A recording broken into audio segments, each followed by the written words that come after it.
चलिए अब करते हैं क्वेश्चन नंबर थर्ड। तो क्वेश्चन नंबर थर्ड में हमें ये गिवन है कि एक यूनिवर्सल सेट है, वो क्या है, नेचुरल नंबर। ठीक है, मतलब एक यूनिवर्सल सेट क्या है, सेट ऑफ नेचुरल नंबर। इस केस में, इस कॉन्टेक्स्ट में हमारा यूनिवर्सल सेट क्या है, सेट ऑफ नेचुरल नंबर। और हमें इन सबके क्या करने हैं, कॉम्प्लीमेंट पता करना है। ठीक है, अब इनके कॉम्प्लीमेंट हमें निकालने हैं हर पार्ट के। कॉम्प्लीमेंट मतलब हमने पढ़ चुके हैं, हम एग्जांपल्स भी देख चुके हैं। एक और बार रिकॉल करते हैं, किसी भी सेट का कॉम्प्लीमेंट निकालना है तो हमें ये चेक करना है कि वो सारे एलिमेंट्स जो यूनिवर्सल सेट का हिस्सा हो पर इस सेट का हिस्सा नहीं हो, वो इस सेट का क्या होगा, कॉम्प्लीमेंट। ठीक है, चलिए तो सबसे पहले यूनिवर्सल सेट लिख लेते हैं। तो हमारा यूनिवर्सल सेट है set of all natural numbers, मतलब 1 2 3 4 5 6 अप टू इंफिनिटी। ठीक है, ये हमारा यूनिवर्सल सेट है। अब हम पहले एग्जांपल से शुरू करेंगे।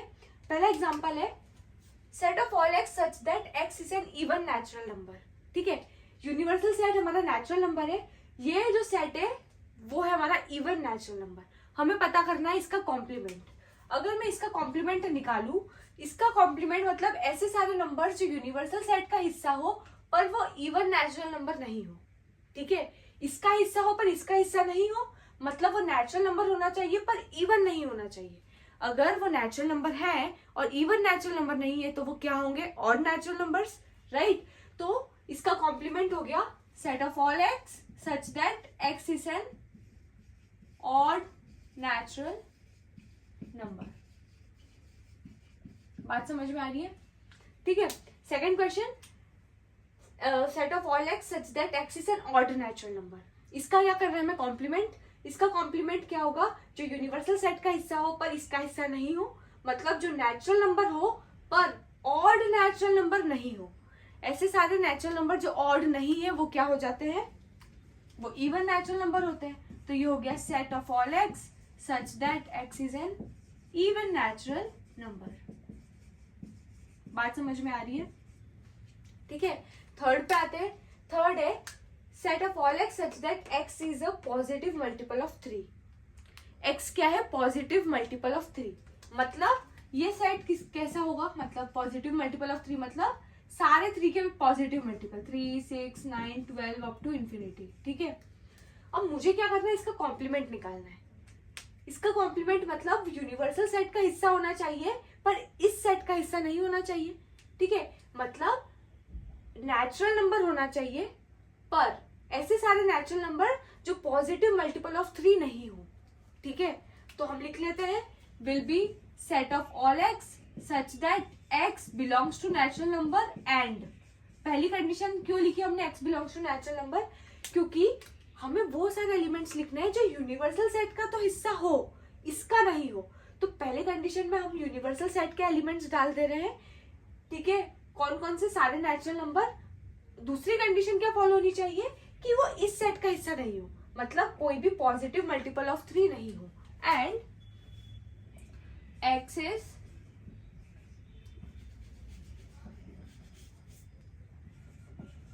Not a positive multiple of 3। अगर यहाँ पे आप पॉजिटिव नहीं भी लिखते तो भी चल जाता। क्यों? क्योंकि आपने एक कंडीशन क्या लिखी है, x belongs to natural number. इसका मतलब यही श्योर हो गया है, एंड लिखा है, मतलब अगर ये कंडीशन फुलफिल करनी है और ये भी कंडीशन फुलफिल करनी है। अगर आपने नेचुरल नंबर लिखा है तो ये तो ऑब्वियस बात है कि ये कंडीशन जब फुलफिल होगी तब वो सारी चीजें एलिमिनेट हो जाएगी जो नेगेटिव नंबर्स है। तो आप यहाँ पॉजिटिव नहीं भी लिखेंगे तो भी चलेगा। तो ये हो गया हमारा set of all x such that x belongs to natural number. वो नेचुरल नंबर तो होने चाहिए पर वो इस सेट का हिस्सा नहीं होने चाहिए। ये सेट के हिस्से क्या है, पॉजिटिव मल्टीपल ऑफ 3, तो वो नेचुरल नंबर होना चाहिए but x should not be the positive multiple of 3 या x should not be the multiple of 3। तो and x is not a multiple of 3 हमारा आंसर हो गया। नेक्स्ट है x is a prime number. क्या है, x हमारा prime number है। अब हमें ऐसे सारे एलिमेंट्स देखने हैं जो यूनिवर्सल सेट मतलब नेचुरल नंबर भी हो पर प्राइम नंबर नहीं हो। ऐसे कौन से नंबर्स होते हैं जो नेचुरल नंबर हो पर प्राइम नंबर नहीं हो, जैसे जो नंबर्स इवन नहीं होते, नेचुरल नंबर जो इवन नहीं होंगे वो ऑड होंगे, जो नेचुरल नंबर ऑड नहीं होंगे वो इवन होंगे। वैसे ही जो नंबर्स प्राइम नंबर्स नहीं होते वो कंपोजिट नंबर्स होते हैं, ठीक है। पर एक कंडीशन होती है इसमें, एक ऐसा एलिमेंट है नेचुरल नंबर में वो ना ही प्राइम नंबर होता है ना ही कंपोजिट नंबर होता है, ठीक है। वो नंबर कौन सा है? 1। 1 एक ऐसा एलिमेंट है जो ना ही प्राइम बोला जाता है और उसको ना ही कंपोजिट नंबर बोला जाता है, ठीक है। तो इस केस में देखिए, अगर मैं बोलती हूँ x is a prime number, मतलब इसमें 1 नहीं आया है, ठीक है। तो अगर मैं इसका कॉम्प्लीमेंट ले रही हूँ तो सारा यूनिवर्सल सेट के ऐसे एलिमेंट्स जो u का हिस्सा है पर प्राइम नंबर नहीं है, ठीक है। मतलब इसमें 1 नहीं आ रहा है तो हमारा जो रिजल्टेंट कॉम्प्लीमेंट सेट होगा उसमें 1 आना चाहिए। बात समझ में आ रही है?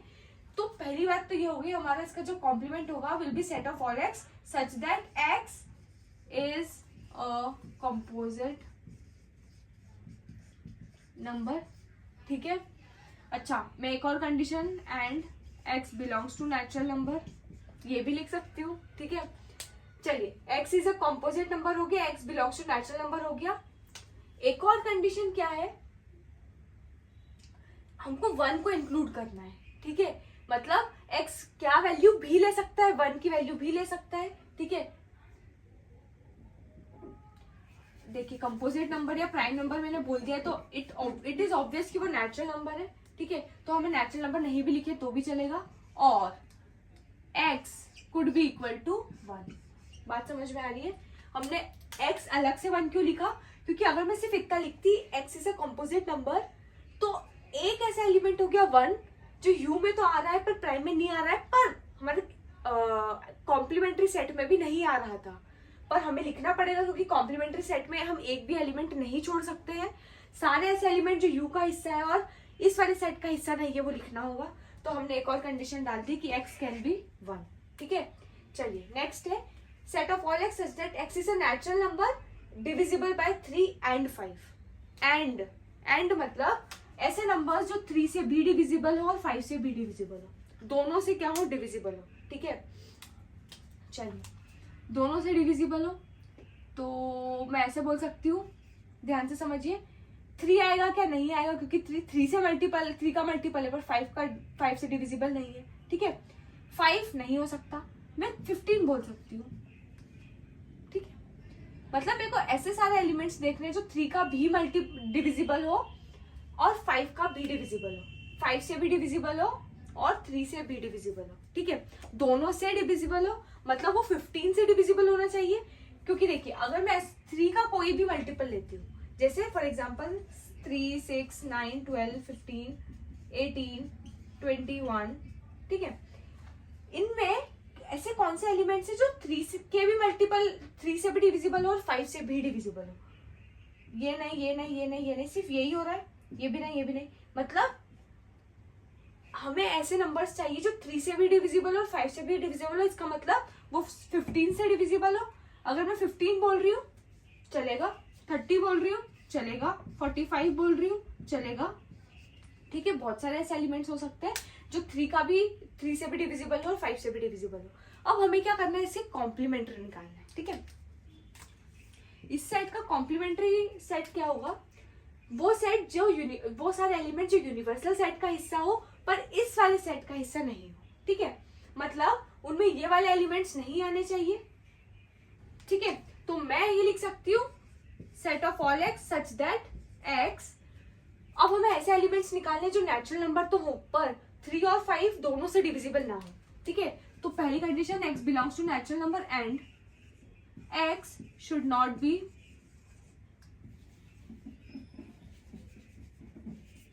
x is not divisible by both 3 and 5, ठीक है। देखिए, set of all x such that x belongs to natural number, x natural number तो होगा, एंड दूसरी कंडीशन क्या फुलफिल करनी है? इसमें डिविजिबल बाय 3 and 5 दोनों आ रहे हैं, ठीक है। ऐसे सारे नंबर्स जो 3 और 5 दोनों से डिविजिबल है, तो हमें ऐसे सारे एलिमेंट्स निकाल देने हैं जो 3 और 5 दोनों से डिविजिबल हो, ठीक है। तो set of all x such that x belongs to natural number and x is not divisible by both 3 and 5, ठीक है। तो ऐसे सारे एलिमेंट्स, ये हो जाएगा हमारा कौन सा? 5th का आंसर, जिसमें सेट ऑफ ऑल x आ जाएंगे जो नेचुरल नंबर है and x is not divisible by both 3 and 5. ठीक है, चलिए अब क्वेश्चन आता है, चलिए एक चीज और देखते हैं.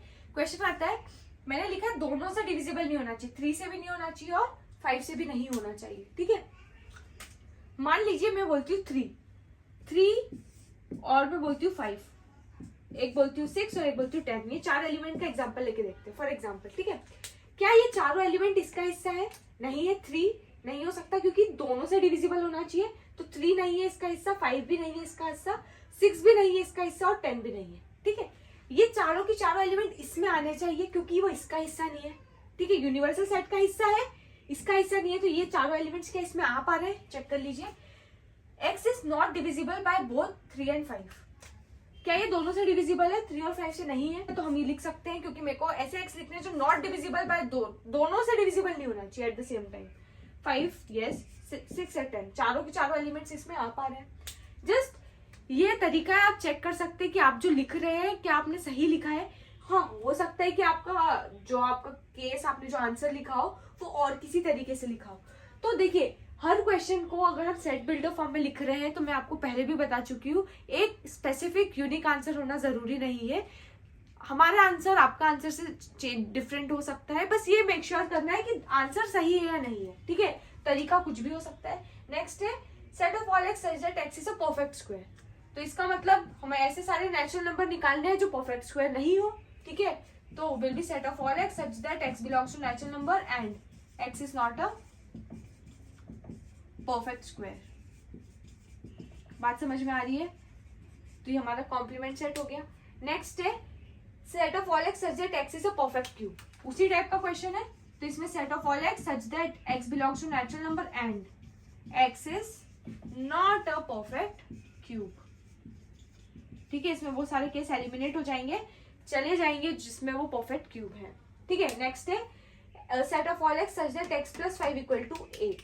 एक्स प्लस, पहले कंडीशन सॉल्व करते हैं. एक्स प्लस 5 इक्वल टू 8 मतलब एक्स इक्वल टू 8 माइनस 5 मतलब 3, मतलब एक्स की वैल्यू क्या आ रही है? 3. मतलब ये सेट में सिर्फ एक ही एलिमेंट है जिसका नाम है 3. तो अगर मेरे को इसका कॉम्प्लीमेंट्री सेट निकालना है तो मैं बोल सकती हूँ इसका कॉम्प्लीमेंट्री सेट होगा set of all x such that x belongs to natural number and x is not equal to 3. बात समझ में आ गई? ठीक है, मतलब ऐसे सारे एलिमेंट्स जो यूनिवर्सल सेट का हिस्सा हो पर इस सेट का हिस्सा नहीं हो.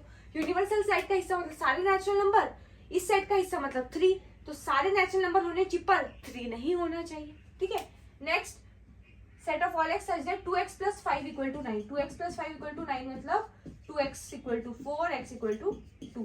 x की क्या वैल्यू आ रही है? 2.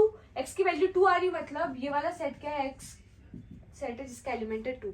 तो इसका अगर मैं कॉम्प्लीमेंट्री सेट निकाल रही हूँ तो वो क्या होगा? Set of all x such that x belongs to natural number and x is not equal to 2. उसी टाइप का क्वेश्चन हो गया. ठीक है, नेक्स्ट है set of all x such that x is greater than equal to 7. मतलब ऐसे सारे नेचुरल नंबर जो ग्रेटर देन इक्वल टू 7 है, ये हमारा ये वाला सेट है. इसका कॉम्प्लीमेंट्री मतलब यूनिवर्सल सेट का हिस्सा होना चाहिए पर ग्रेटर देन इक्वल टू 7 नहीं होना चाहिए, मतलब लेस देन 7 होना चाहिए. ठीक है, तो set of all x such that x is less than, पहले लिख लेते हैं x should be x belongs to natural number and x is less than 7. क्या इक्वल टू आएगा? नहीं आएगा क्योंकि एक्स इक्वल टू 7 इसका हिस्सा हो गया इस सेट का, तो इस वाले सेट कॉम्प्लीमेंट्री सेट का वो हिस्सा नहीं हो सकता, तो x लेस देन 7. ठीक है, नेक्स्ट है set of all x such that x belongs to natural number and 2x plus 1 is greater than 10. तो 2x इज ग्रेटर देन 9, तो x इज ग्रेटर देन 9/2. अब हमें ऐसे सारे नेचुरल नंबर निकालने हैं, इसमें सारे नेचुरल नंबर है. अब हमें ऐसे सारे एलिमेंट्स निकालने कॉम्प्लीमेंट्री सेट में जो यूनिवर्सल सेट का हिस्सा हो, मतलब वो नेचुरल नंबर हो पर 2x plus 1 greater than 10, मतलब x should be, ये वाली कंडीशन है x is greater than 9/2. तो अब हमें ऐसे एलिमेंट्स निकालने हैं जो x से x should be less than 9/2 हो. ठीक है, तो मैं लिख लेती हूँ set of all x such that x belongs to natural number एंड दूसरी condition x should be less than 9/2. अब आप बोलोगे इक्वल टू भी लगना चाहिए. आप इक्वल टू लगाओ या नहीं लगाओ फर्क नहीं पड़ रहा. क्यों? क्योंकि 9/2 एनीवेज नेचुरल नंबर नहीं है, तो ये 9/2 4.5 होगा, तो 4.5 एनीवेज एक नेचुरल नंबर नहीं है, तो आप यहाँ इक्वल टू लगाओ या नहीं लगाओ फर्क नहीं पड़ता है, क्योंकि ये वाला तो एलिमेंट यू भी ऐड नहीं होने वाला है। ठीक है, तो चलिए हमने सारे क्वेश्चन इसके देख लिए, एक बार हम रीचेक कर लेते हैं कि हम कुछ मिस तो नहीं कर रहे हैं। ठीक है, मिस क्या कर सकते हैं, सिर्फ एक चीज हम मिस कर सकते हैं, गलती हो सकती है, सिली मिस्टेक हो सकती है, वो ये कि हम सब में मेक श्योर कर रहे हैं कि नेचुरल नंबर ही है हमारा। ठीक है, मतलब नेचुरल नंबर से बाहर तो हम नहीं जा रहे, क्यों? क्योंकि यूनिवर्सल सेट हमारा नेचुरल नंबर है, यूनिवर्सल सेट से बाहर हम नहीं जा सकते। ठीक है, क्योंकि यूनिवर्सल सेट ही हमारा एक ऐसा बाउंड्री लाइन है, उसके अंदर ही हमारा ये सेट है, तो उसके अंदर ही हमारा कॉम्प्लीमेंट्री सेट भी होना चाहिए। तो हम मेक श्योर करते हैं क्या हम सारे नेचुरल नंबर ही लिए हैं, ऐसा तो नहीं हम नेचुरल नंबर वाली कंडीशन लिखना भूल गए। तो चलिए चेक करते हैं, पहले वाले में वो इवन था, ये ऑड है तो नेचुरल नंबर लिखा है, इसमें भी हमने नेचुरल नंबर लिखा है, इसमें भी कंडीशन लगाई है नेचुरल नंबर की, इसमें हमने सिर्फ कंपोजिट नंबर लिखा है, तो ठीक है कंपोजिट नंबर हम नेचुरल नंबर की ही बात करते हैं। अगर आप चाहे तो आप एंड कंडीशन लगा सकते हैं इस पूरे के बाद, and x belongs to natural number. ठीक है, इसमें हमने लगाई है कंडीशन, इसमें भी लगाई है, सब में हमने x belongs to natural number की कंडीशन लगाई है। ठीक है, तो हमने क्या करा है, हमने सारे पार्ट्स में यूनिवर्सल सेट को पहले चेक किया है, उसके बाद जो क्वेश्चन का सेट है, जो क्वेश्चन में पूछ रहा है वो सेट का जिसका कॉम्प्लीमेंट निकालना है उसको चेक किया है। तो यूनिवर्सल सेट का हिस्सा होना चाहिए वो एलिमेंट्स, पर इन सेट्स का हिस्सा नहीं होना चाहिए, वो हो गया हमारा कॉम्प्लीमेंट्री सेट। ठीक है, तो आई होप आपको बहुत अच्छे से, आप किसी भी सेट, आपको बहुत सारे कुछ भी सेट दे सकते हैं, रोस्टर फॉर्म में दे आपको, वो सेट बिल्डर फॉर्म में दे, किसी भी फॉर्म में दे, किसी भी फॉर्म ऑफ सेट में दे, आप उसका कॉम्प्लीमेंट्री सेट निकल पा रहे होंगे। ठीक है, रोस्टर फॉर्म में भी आप निकाल सकते हैं, आपको बस ये मेक श्योर करना है यूनिवर्सल सेट का क्या हिस्सा है, और जो आपको क्वेश्चन में जो सेट दिया है वो उसका हिस्सा नहीं होना चाहिए। तो आप इस तरीके से आप सेट बिल्डर फॉर्म में भी आंसर निकाल सकते हैं। ठीक है, एक और चीज मैं आपको एक और बार मेक श्योर करवा देती हूँ, हम पहले भी देख चुके हैं कि सेट बिल्डर फॉर्म में आपका आंसर यूनिक होना जरूरी नहीं है, दो अलग इंसान के दो अलग आंसर हो सकते हैं और दोनों के ही answer at the same time सही हो सकते हैं। ठीक है, तो आपको ये नहीं सोचना है कि आंसर यही होना चाहिए, जरूरी नहीं है। ठीक है, सेट बिल्डर फॉर्म में आपका फाइनल आंसर हो सकता है डिफरेंट दिख रहा हो, पर उसका मतलब सेम होगा। ठीक है, मतलब अगर हम उसको रोस्टर फॉर्म में लिखने की कोशिश करें या हम उसके एलिमेंट्स देखने की कोशिश करें तो आंसर हमारा सेम ही होंगे, उसमें सेम ही एलिमेंट्स आएंगे, बस तरीका लिखने का अलग हो सकता है। ठीक है, तो चलिए यहाँ पे हमारा क्वेश्चन नंबर 3 अच्छे से कंप्लीट होता है।